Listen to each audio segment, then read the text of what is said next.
Hello everyone, I'm Koike Yumiko, Governor of Tokyo. In today's TMC Talk, I will host a dialogue under the theme of Women's Leadership and Empowerment. Now, I'm pleased to welcome two wonderful guests. First, let me introduce our guests. Kashii Matsui and Murakami Yumiko are participating online. Thank you for taking time to join us today. And allow me to start by introducing Ms. Kashii Matsui first. After graduating from Harvard University and Johns Hopkins University Graduate School, Ms. Matsui was active at Goldman Sachs for many years, and she's also one of the foremost proponents of Womenomics, or the effort to revitalize the economy through the social advancement of women. For nearly 20 years, she has been a research analyst and has been watching trends in the Japanese economy and the social advancement of Japanese women. And she held the position of vice chair at Goldman Sachs Japan until the end of 2020. In May of this year, together with Ms. Murakami, whom I will introduce next, Ms. Matsui set up a venture capital firm, Empower Partners Fund LP, which focuses on ESG investments. Wonderful. Next, I'd like to introduce Ms. Murakami. After completing graduate school at Stanford University and Harvard University, Ms. Murakami was active in the U.S. and European financial industry, including at Goldman Sachs for around 20 years. She also worked in the United Nations and the OECD, and she served as the director of the OECD's Tokyo Center until May this year. Thank you for joining us, Matsui-san and Murakami-san. First, can I have some words from Matsui-san? First of all, thank you very much, Governor Koike-san, for inviting us to speak with you today. I just also wanted to personally thank you for your tremendous hard work and leadership, not only by leading the Tokyo Olympics and Paralympics, which I think are going extremely well, but also for managing the very tough Corona situation. You have been my role model for many years, and I so admire you. Thank you very much. Thank you. Then, Ms. Murakami, can I have some words? Sure. Thank you again from me as well for having us here today with you. Governor Koike, we have done quite a few events like this in the past, and I have always admired your leadership in promoting diversity, not only for Tokyo, but for the entire country. And now, as you know, as you mentioned, we have just launched this fund, which is the first female-led VC fund. And I'd like to continue working with you in terms of promoting diversity in this country. Thank you. Thank you very much. So first of all, let's talk about the situation which Japanese women face. In the Gender Gap Index published annually by the World Economic Forum, the famous one, Japan has ranked 120th, followed by Sierra Leone in 2021, making us the lowest ranked amongst G7 countries. What a shame. And we can see large growing gender gaps, especially in the areas of politics and economy. Now, please take a look at this report from the Interparliamentary Union. The percentage of Japanese female politicians at the national lower house level is 9.9%, which is much lower than the world average, 25.6%. In the international community, the movement toward gender equality is becoming more active as it is set as one of the SDGs. I'd like to ask you to tell us your opinions on the reasons why gender equality in Japan is not progressing. Well, we were talking about this theme for almost 20 years, right? Kathy. First, let's hear from Ms. Matsui. I've done, as you know, over 2 decades of research in this field of gender diversity or womenomics. And there are a number of reasons why Japan's ranking in these surveys tends to be quite low. But I think the number one overarching obstacle is this insufficient understanding that gender diversity can actually boost both economic growth and corporate performance. I think many people still, not just in Japan, but globally, don't quite get it. They don't understand that there's a direct correlation between adding diversity or including diverse ways of thinking in management decision-making and outcomes of a company's performance. I think we are in a much better position, frankly, thanks to your leadership and other very progressive-minded politicians in this country, but we still have a ways to go.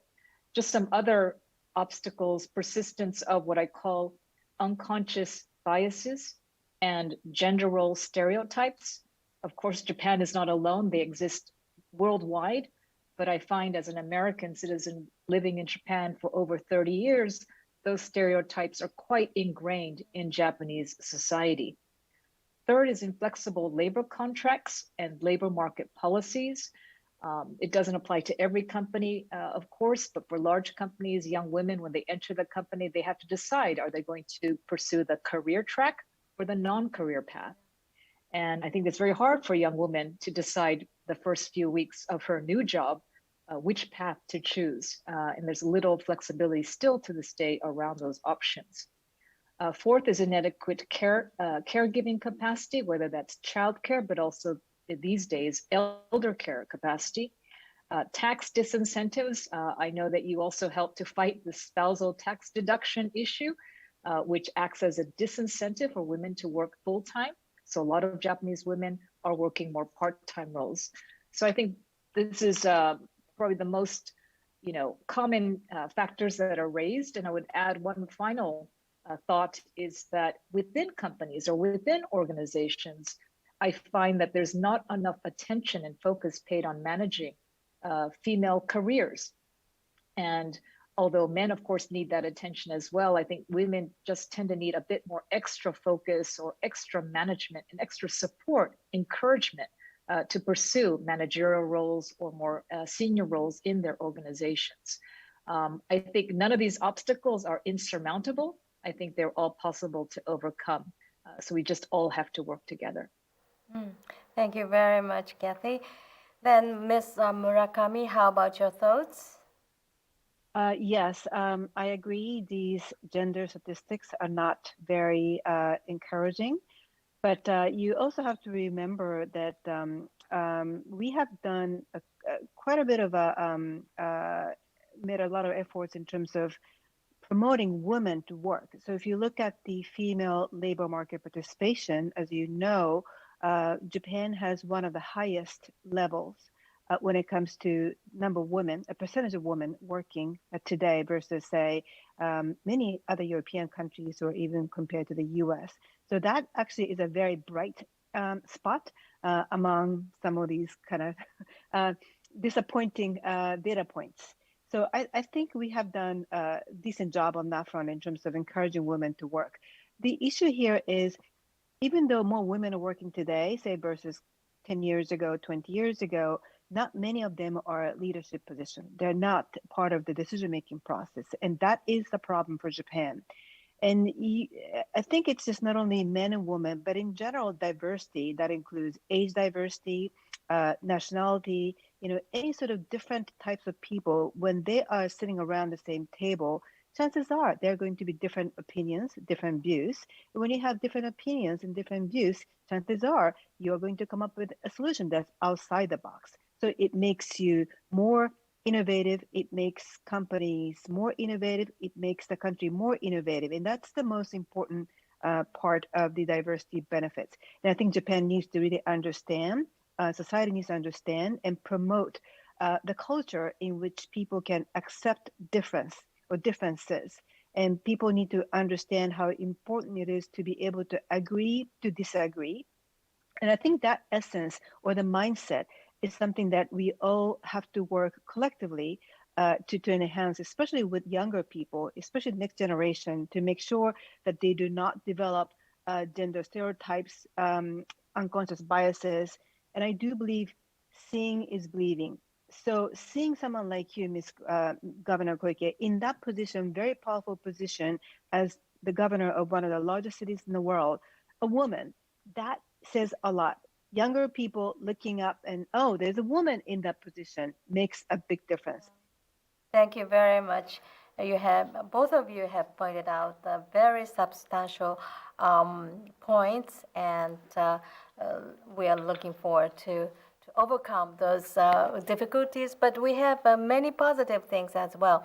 Now, it is said that the lack of women in decision-making positions is a key factor holding back gender equality in Japanese society.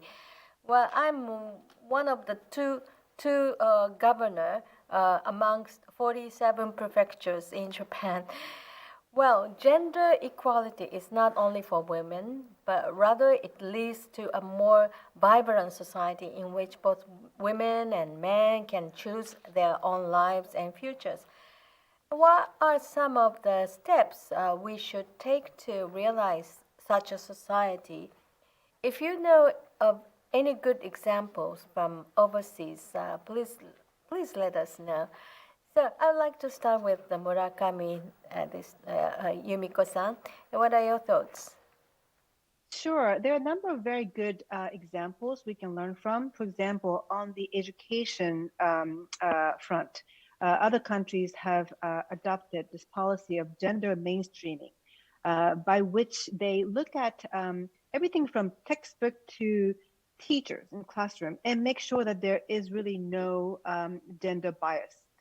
For example, if you have a textbook that's written for first graders, and the textbook has only male doctors and only female nurses, what do you think the first graders would think? Oh, when I grow up, if I'm a girl, I'm going to be a nurse, but not doctor.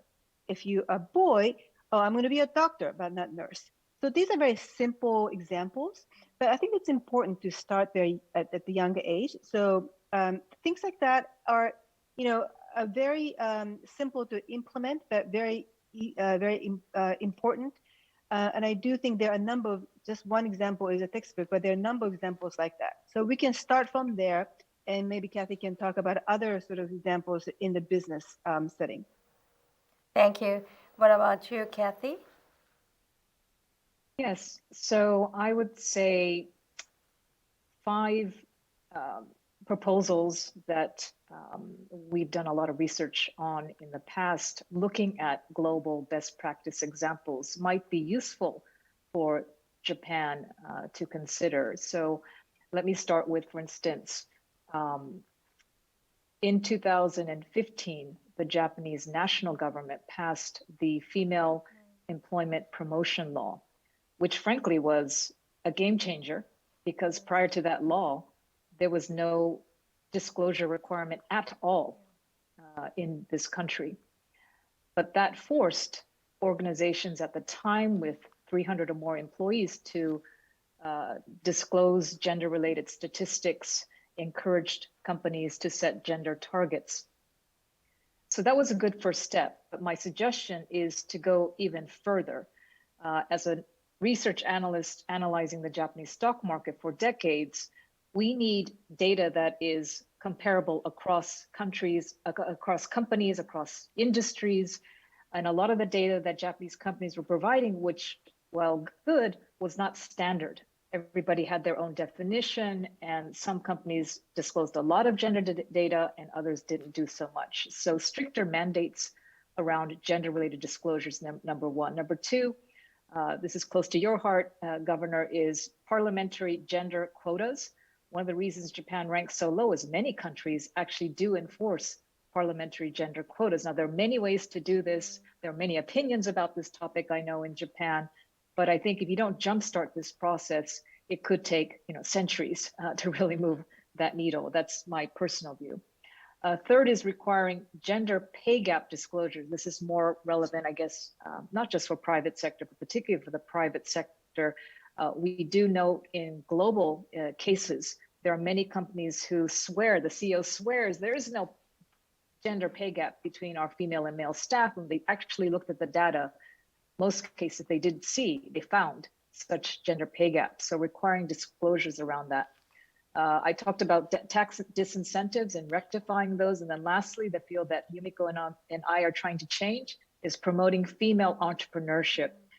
For example, the government I know has some preferential treatment for minority-owned businesses, like women-owned businesses, but that I think could be made more robust, more expansive, low interest rate loans, helping to get customers.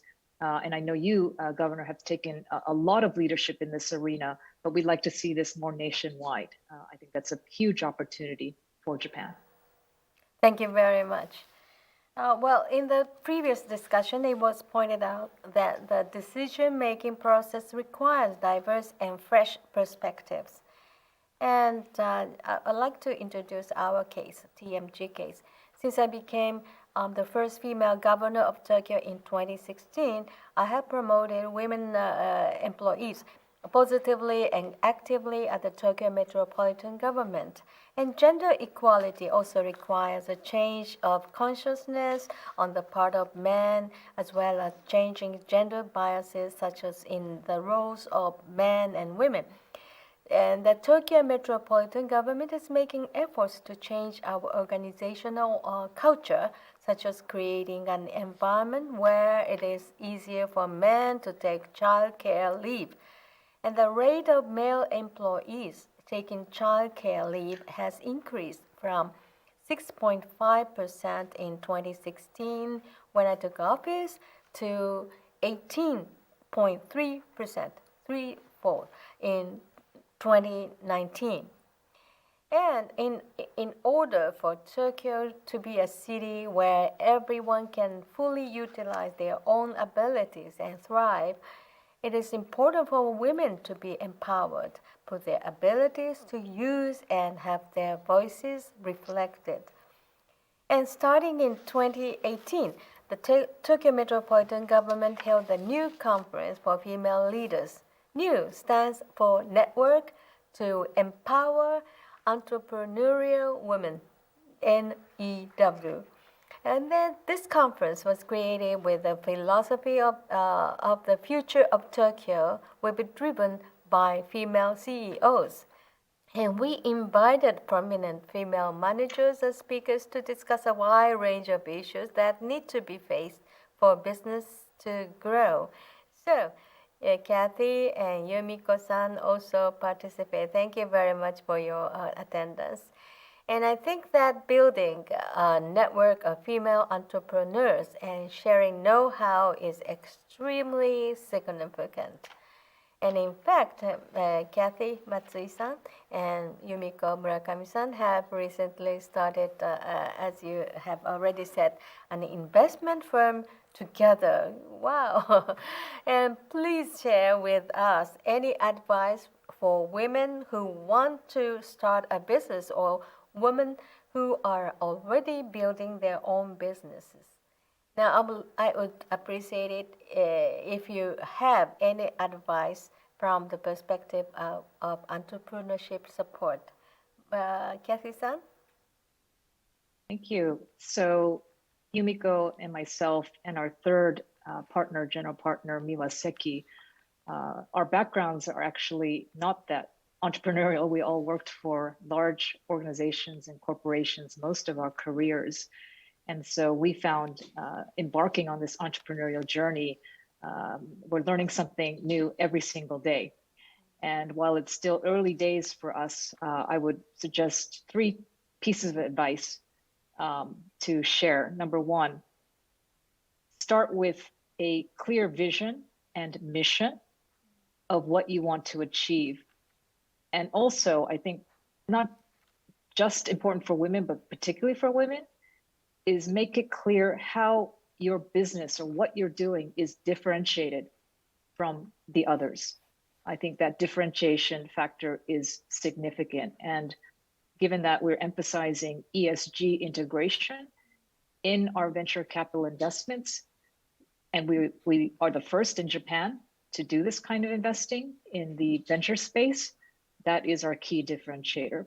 Second, among all things that you need to create a business, absolutely number one most important decision is who you're working with, who your partners are, who you're recruiting to the team. It goes without saying that, for small businesses, every single person matters, what they can contribute. And of course, when a business is going well, good people are okay, but when businesses are not going well, that really tests the quality of the people. So recruit wisely and build an organization founded on integrity and trust. And then finally, as you said, with the new conference, I think the feature of that conference is, like you said, is building a network of supporters. I have found through my 30-year career in finance, men are very good and very natural at building a network. I think women, some are good, but most need help.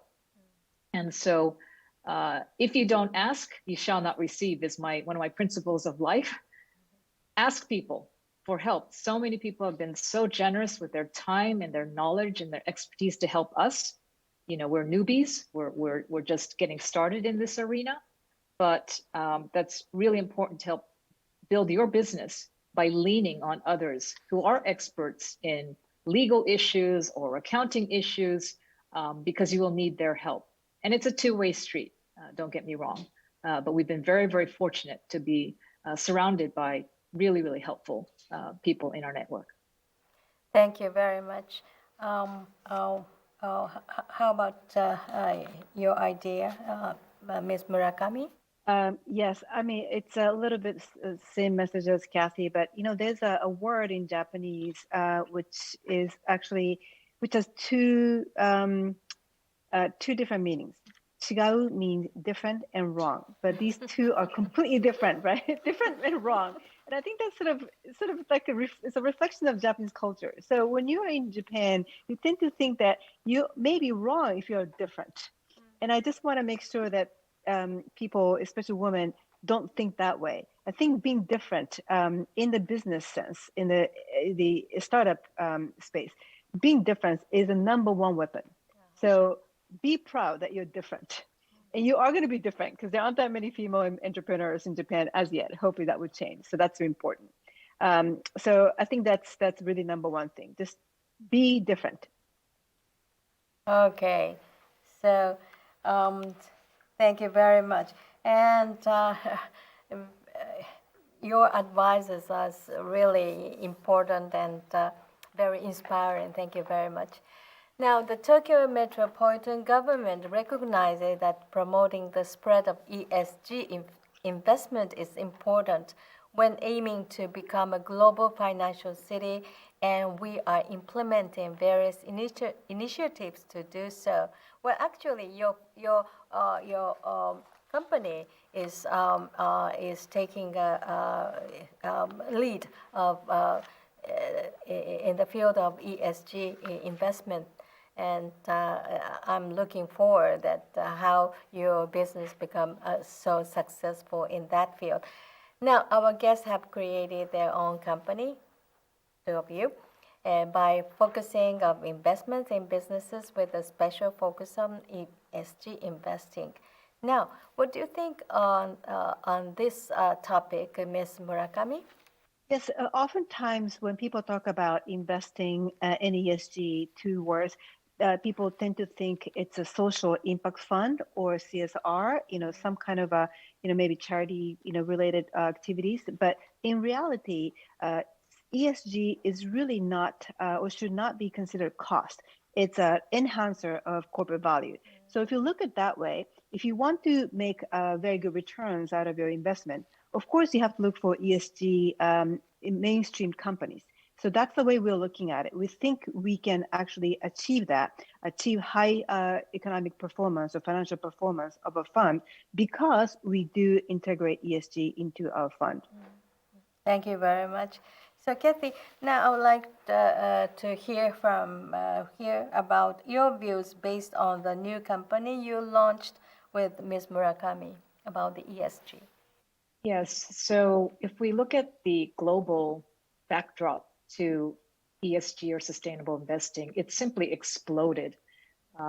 Currently, ESG assets are approximately 35 trillion US dollars and are expected to grow by another 15 to 20 trillion dollars. In other words, the size of the US's S&P 500 today, growing another US stock market, is the expected growth of this category of investing. And I think, as Yumiko pointed out, it's not just because people are realizing that it enhances performance, but also if we think about Corona or COVID, I think it's become very clear to everybody in the world that not just looking at financial metrics, but non-financial metrics, like what kind of impact is your company having on the community? How are you managing the environmental footprint of your supply chain? These are questions that are now being raised by the world's largest investors, and companies no longer can escape or ignore those difficult questions. You have to answer them. And so I think the world has really shifted. This is not just a trendy topic of ESG, and then tomorrow it will be another theme. We strongly believe, and is why we started this fund, is we believe this is here to stay. And I think it's interesting that Japan originated this concept of sampo-yoshi, of more stakeholder, maybe based capitalism, as opposed to pure, maybe Anglo-Saxon type shareholder capitalism, but it has a little bit of the sampo-yoshi flavor to ESG. So hopefully Japan will become a leader, and hopefully Tokyo will become a leader in ESG investing in the world. Thank you very much, Kathy and Yumiko-san. Now, as ESG investment increasingly attracts attention, and perspectives like this from the corporate side will also become important. Now, during the closing ceremony on August 8th, I passed the Olympic flag over to Mayor Hidalgo of Paris, the host city for 2024. And do you know that this was the first time in history that the handover has been from a woman to another woman? It symbolized Tokyo 2020's concept of unity in diversity. And we must take the opportunity provided by the Games to lead the way towards a better future where gender equality is realized and human rights have become firmly rooted in society. Now, I think that this will be the true legacy of the Tokyo 2020 Games. Today's talk was very enlightened. Thank you very much, both of you, Kathy-san, Yumiko-san. Thank you for joining us, and thank you for inspiring us. ありがとうございました。Thank you. Thank you so much.